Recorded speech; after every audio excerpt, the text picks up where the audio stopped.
ধর্মীয় অনুষ্ঠান পালন করতে দেয় না, যেই ভারতের মধ্যে ধর্মীয় মসজিদগুলিকে ধ্বংস করা হচ্ছে, যেই ভারতের মধ্যে বারবার হিন্দু মুসলিম দাঙ্গা সৃষ্টি করার জন্য উগ্রবাদীরা চক্রান্ত করছে, যেই ভারত আমাদের সাথে 71-এ বৈষম্য করেছে, 71-এর স্বাধীনতার পরে 30,000 কোটি টাকার সম্পত্তি ভারত লুট করেছে।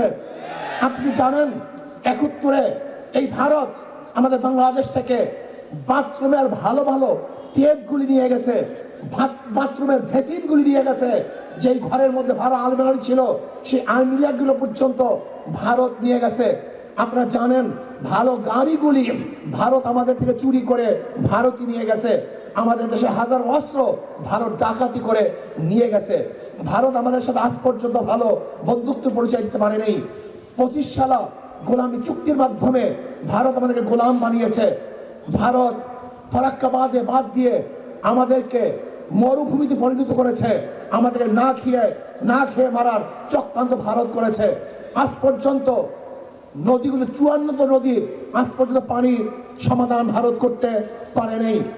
দেখেন ইসকনকে নিয়ে আজকে ভারত আমাদের খাদ্য বন্ধ করে দিয়েছে, আমাদের সাথে তারা বাণিজ্য করবে না। চিকিৎসারা বন্ধ করে দিয়েছে, তারা আমাদের চিকিৎসা করবে না। আমাকে কালকে প্রশ্ন করেছে, ভারত যদি চিকিৎসা বন্ধ করে দেয় আমাদের অবস্থা কি হবে?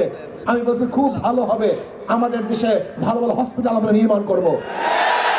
ভারত যদি চিকিৎসা বন্ধ করে দেয় আমাদের দেশে হাজারো ভালো ভালো ডাক্তার আমরা তৈরি করব।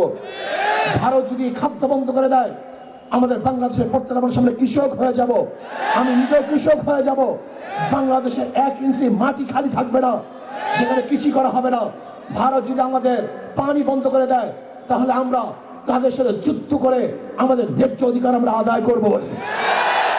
ভারত আমাদের সাথে যুদ্ধ করতে চায়, আমি বলবো থোড়াই কি আর করি ভারতকে। ভারত আমাদের সাথে যুদ্ধ কোনোদিন করবে না। যদি যুদ্ধ করার দুঃসাহস দেখায় তাহলে ভারতের কালো হাতকে